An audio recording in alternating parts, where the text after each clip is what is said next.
There are people who escape a prison and spend the rest of their lives trying to forget it, but there are others who walk out carrying a truth so heavy that silence becomes impossible.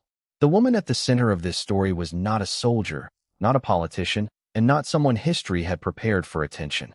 She was a female Ravensbrück survivor, one among thousands of women forced into a camp built to erase identity, control memory, and hide an entire system behind fences, files, uniforms, and fear.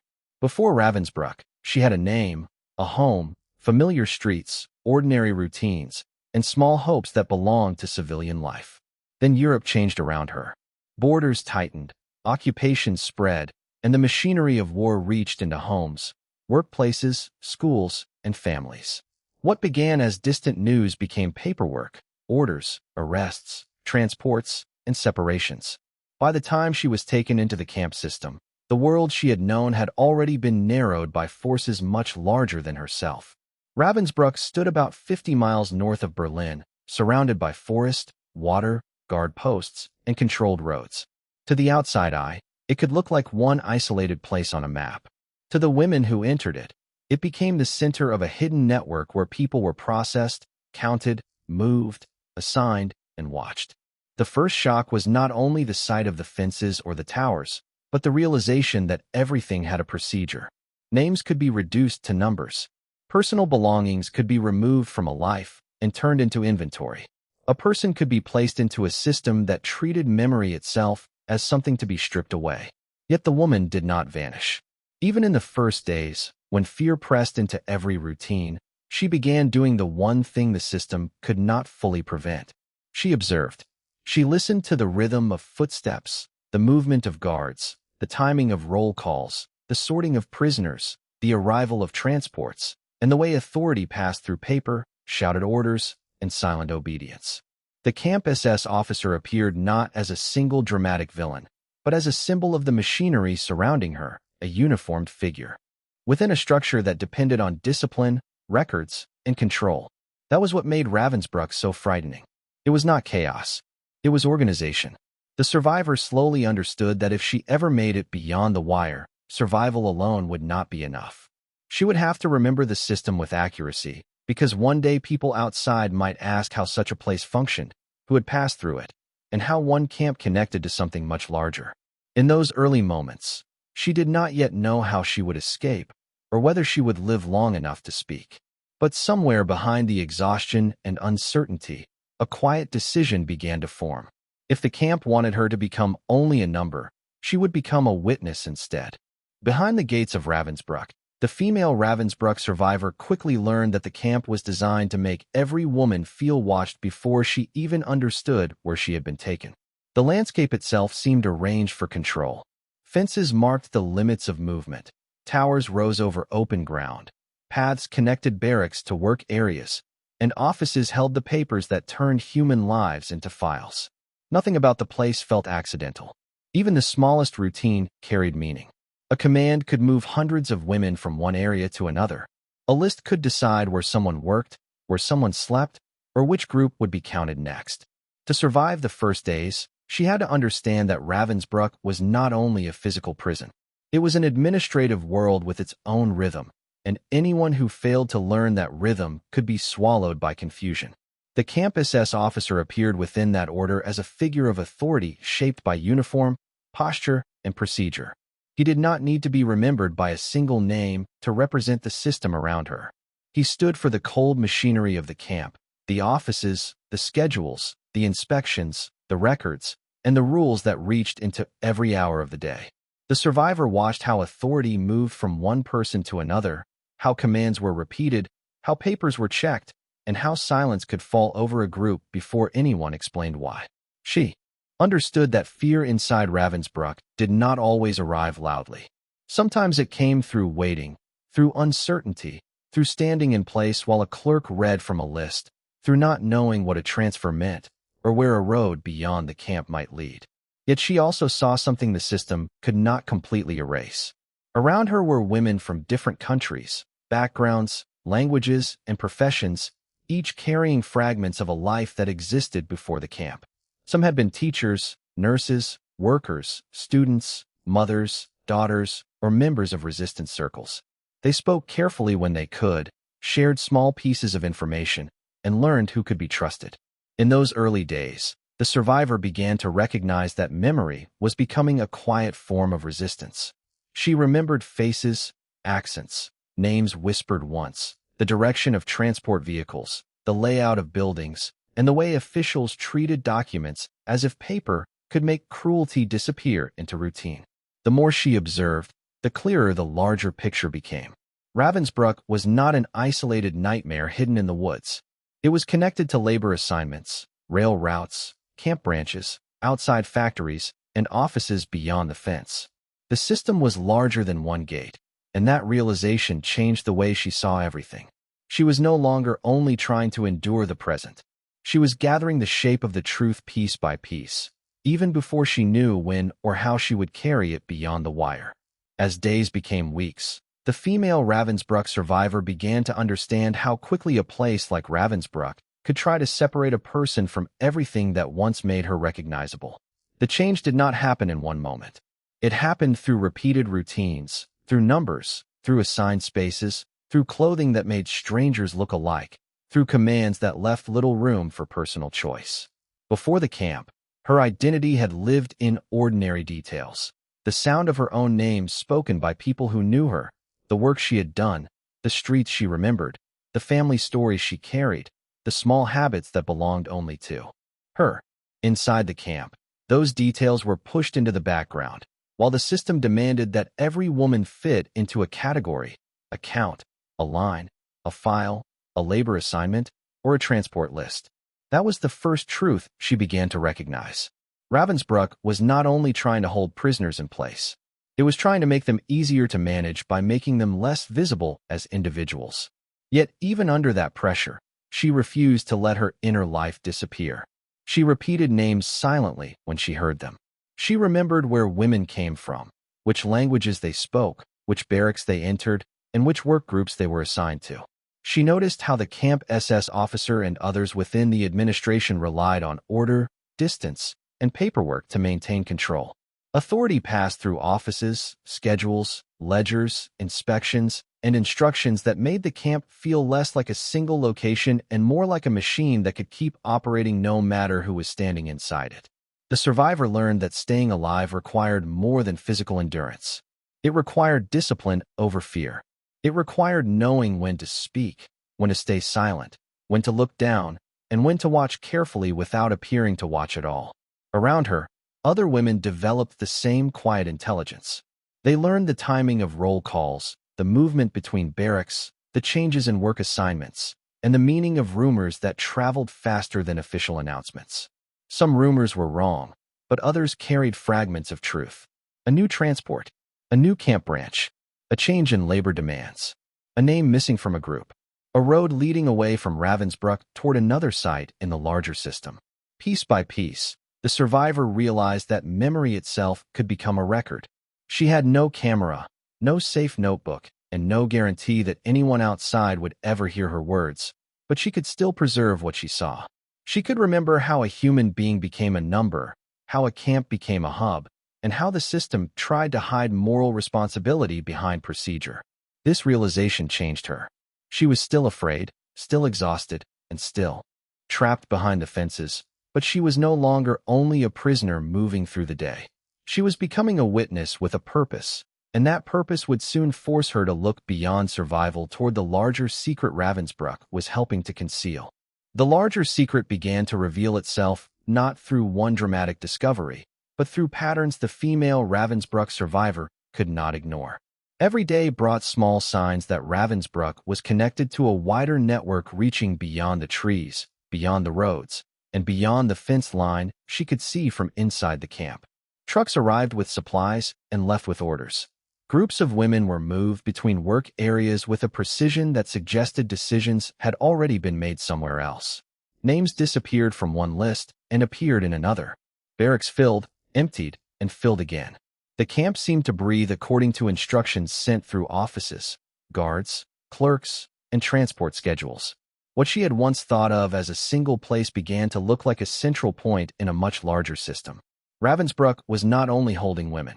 It was sorting them, assigning them, moving them, and connecting them to outside labor demands, camp branches, factories, roads, and official records.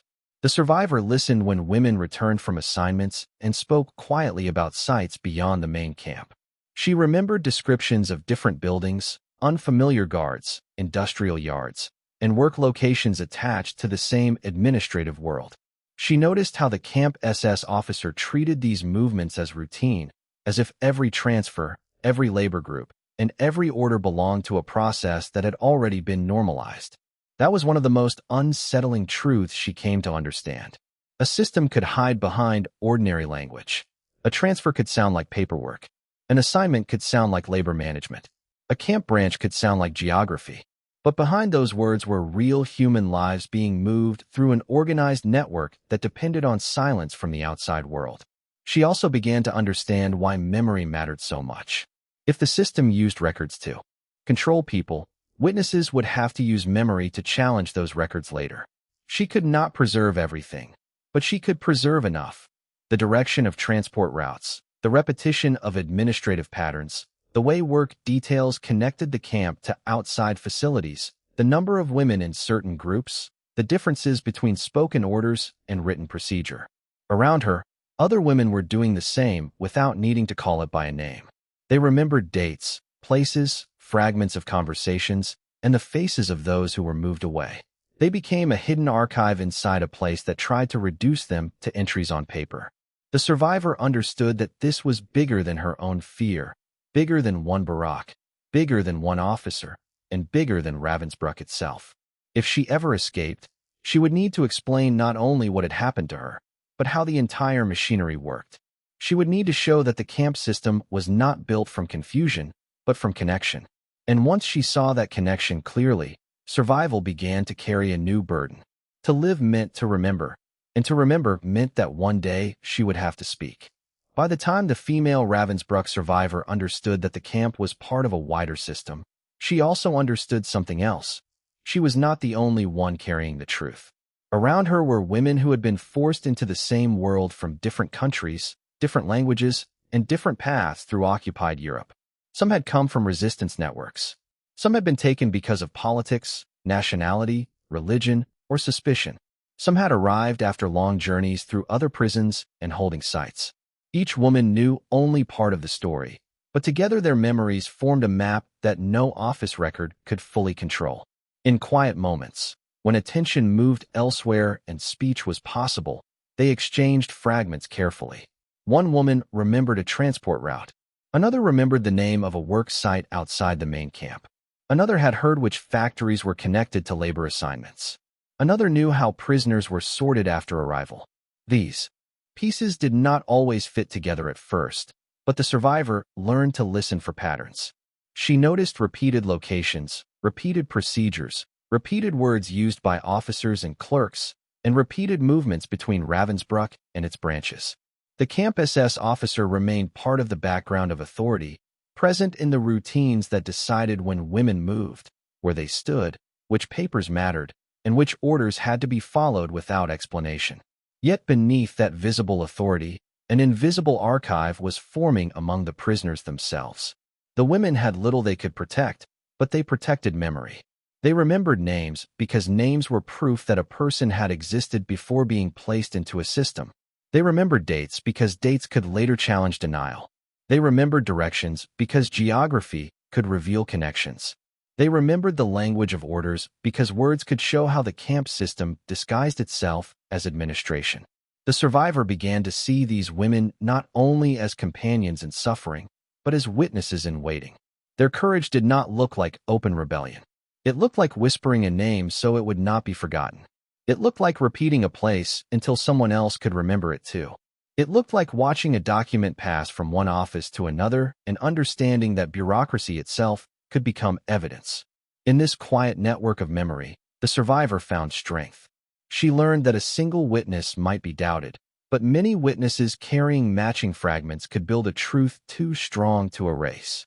Still, every remembered detail increased the weight she carried.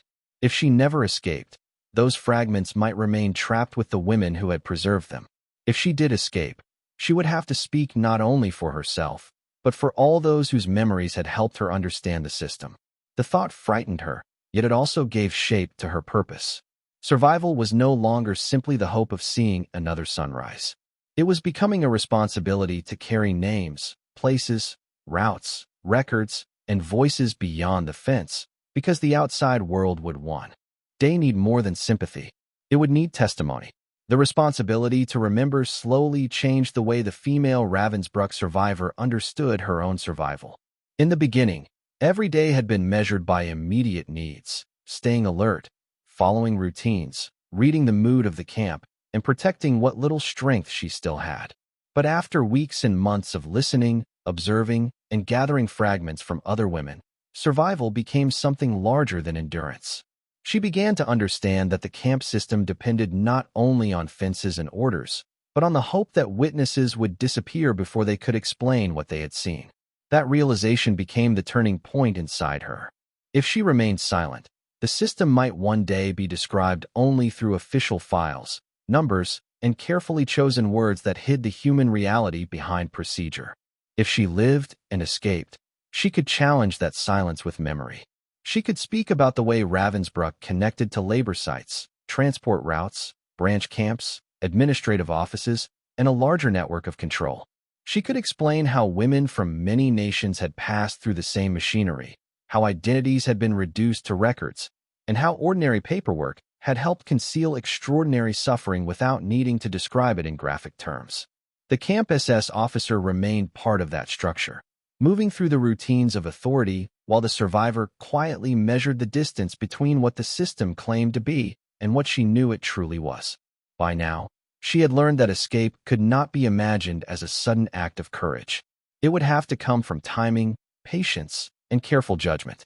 She studied movements near work areas, changes in guard routines, the confusion created by shifting orders, and the moments when the war outside seemed to press closer to the camp. News came in fragments. Front lines moved. Transports changed. Rumors spread faster than confirmation. Some women believed liberation might come soon. Others feared that waiting too long could mean the truth would remain trapped behind the wire. The survivor stood between those hopes and fears, knowing that every choice carried uncertainty. Leaving would mean stepping into unknown roads, unknown villages, and unknown risks. Staying would mean trusting that someone else would eventually carry the testimony outward. She thought of the women who had given her names, places, dates, and quiet fragments of memory. She thought of the way they had spoken not because they expected recognition, but because they wanted the world to know that they had existed. That thought gave her decision a moral weight she could not ignore. She was not planning escape because she believed she was more important than the others. She was planning it because she had become a vessel for their shared record. What she carried could not be packed into a suitcase or hidden in a pocket. It lived in her mind, organized by memory, strengthened by repetition, and protected by the belief that truth had to outlast fear. From that moment forward, her goal changed. She no longer dreamed only of reaching the other side of the fence. She dreamed of reaching someone who would listen, someone who would understand that Ravensbrück was not an isolated camp, but a doorway into an entire system the world needed to confront. The moment to leave Ravensbrück did not arrive like a clear signal. It came as a narrow opening hidden inside confusion, changing routines, and the pressure of a war that was moving closer with every passing week. The female Ravensbrück survivor had learned not to trust rumors completely, but she also knew that rumors sometimes carried the first outline of truth. Transports shifted without explanation. Work details were reassigned. Officers and clerks moved with a tension that had not always been visible before. The camp still functioned through orders, lists, and watchful authority, but the rhythm had begun to strain. What once felt fixed now felt uncertain, and uncertainty could create danger, but it could also create possibility. She had spent months training herself to observe without appearing curious, to remember without writing, and to judge people by small gestures rather than easy words. Now every lesson mattered. She studied the paths between barracks and work areas, the moments when groups were moved, the spaces where attention briefly scattered, and the roads that led away from the main camp toward forests, villages, and rail lines beyond the fence. Escape was not a single step. It was a chain of decisions in which one mistake could end everything she hoped to carry outward. She could not move like someone desperate to flee. She had to move like someone who belonged to the routine until the routine no longer held her. The Camp SS officer remained part of the visible structure behind her, a reminder that the system still depended on uniforms, posture, documents, and command. But even systems built on control could become vulnerable when circumstances changed faster than their paperwork could contain. When the opportunity finally came, she followed it with controlled fear. She kept her expression quiet, her movements measured, and her mind fixed on the memories she carried. The fence was not only a physical boundary. It was the line between a hidden world and the possibility of testimony. Beyond it waited roads she did not know, people she could not automatically trust, and landscapes where one wrong turn might return her to danger. Yet each step away from Ravensbrück made the truth inside her feel heavier and more urgent.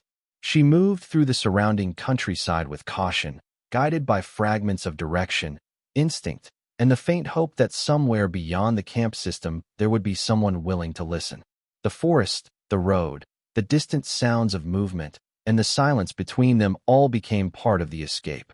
She did not feel free all at once. Freedom arrived slowly, first as distance, then as breath, then as the realization that the towers were no longer directly above her. Still, she could not allow herself to think only of safety. Behind her remained the women whose names, faces, routes, and whispered memories had helped shape her understanding. She had left the camp, but she had not left them behind. Every mile carried their voices with her. The escape had brought her beyond the wire, but the mission was not complete until the world beyond Ravensbrück understood what the wire had hidden. Beyond the fence, the female Ravensbrück survivor discovered that escaping Ravensbrück was not the same as escaping its shadow. The roads outside the camp carried no easy certainty. Every passing vehicle, every official building, every unfamiliar voice could still feel connected to the system she had just left behind. For a time, her first task was simple and difficult at once. Stay hidden, move carefully, and reach people who would not dismiss what she carried. She had no archive box, no stamped file, and no complete written record in her hands. What she had was memory, and memory had to become testimony before fear, exhaustion, or disbelief could weaken it. When she finally found people willing to listen, the words did not come as a single story, but as a structure. She described the camp gates, the barracks, the offices, the lists, the work assignments, the transport patterns, and the way Ravensbrück connected to sites beyond itself. She explained that the camp was not merely a place of confinement hidden in the forest, but part of an organized network that reached through administration, labor demands, rail movement, branch camps, and official command. She spoke about women from many nations, about names remembered in whispers, about places repeated so they would not disappear, and about the strange power of paperwork in a world where human lives had been reduced to categories. Those who listened had to understand that her testimony was not built from rumor alone. It came from observation, repetition, and the shared memory of women who had watched the system from inside. The Camp SS officer, in her account, was not presented as a dramatic figure of legend, but as one visible part of a larger structure, a uniformed representative of the rules, offices, schedules, and procedures that made the camp function. That distinction mattered. If the world imagined the camp system only through isolated personalities, it might miss the deeper truth. Ravensbrück had operated because many parts worked together: clerks, guards, transport planners, labor assignments, documents, command chains, and the silence imposed on prisoners. The survivor's testimony helped expose that machinery. Still, being believed was not automatic. People outside the fence had their own limits of understanding. Some could hear the facts and still struggle to grasp the scale. Others wanted names, dates, routes, and locations before they could accept the full meaning of what she described. So she repeated what she knew. She connected details. She corrected confusion. She turned memory into evidence, and evidence into a record that could be compared with other witnesses, documents, and investigations. In that process, the voices of the women she had left behind began to travel through her words. She was no longer only someone who had escaped. She had become a bridge between a hidden world and the historical record. The camp had tried to turn people into numbers, but testimony restored names, patterns, places, and responsibility. And as her account moved from listener to listener, the truth that had once been trapped behind Ravensbrück's wire began to stand outside it, demanding to be remembered. In the years that followed, the female Ravensbrück survivor came to understand that testimony does not end when the first listener hears it. Testimony travels slowly through statements, archives, investigations, classrooms, museums, family conversations, and the difficult work of remembering what others once tried to hide. Her account became part of a wider body of evidence that helped the world understand Ravensbrück not as an isolated camp in the woods, but as one piece of a larger system built on administration, transport, forced labor, command, and concealment. What she had carried in memory began to stand beside documents, survivor statements, official records, and post-war research. Each detail mattered because history is often protected not by one dramatic sentence, but by thousands of small facts that agree with one another. A remembered road could confirm a transport pattern. A whispered name could restore a life to the record. A description of an office, a list, a work assignment, or a camp branch could show how the system operated through procedure as much as force. The Camp SS officer remained in that record as a representation of the authority she had seen inside Ravensbrück, not as a figure to be magnified, but as evidence that the system required people who carried out orders, managed records, enforced routines, and allowed ordinary administration to serve an inhuman purpose. That was one of the truths her testimony exposed most clearly. The Nazi camp system was not only a world of fences, towers, and guarded roads. It was a network of decisions, offices, schedules, routes, labor demands, documents, and responsibilities spread across many locations. By speaking, she helped prevent that network from hiding behind vague language or distant statistics. She showed that behind every file number had been a person, behind every transport had been a path through real places, and behind every official process had been a human consequence. Her escape mattered because it carried the truth beyond the wire, but her decision to speak mattered just as much because escape without testimony would have left the system less visible to history. Over time, her memories joined the voices of other women who survived Ravensbrück and other parts of the Nazi camp system. Together, those voices formed a record too strong to erase. They reminded future generations that women were not only victims inside history, but witnesses, preservers of evidence, and defenders of truth. The woman who once stood behind the fence as a prisoner became part of the reason the world could later study how Ravensbrück worked, how far its branches reached, and how carefully the camp system tried to disguise itself as order. The question that began her story was never only whether she could survive. The deeper question was whether the truth she carried could survive with her. In the end, it did. Ravensbrück tried to reduce her to a number, but memory gave her back a voice, and that voice helped expose the machinery of the Nazi camp system, so the world could no longer pretend it had never been told.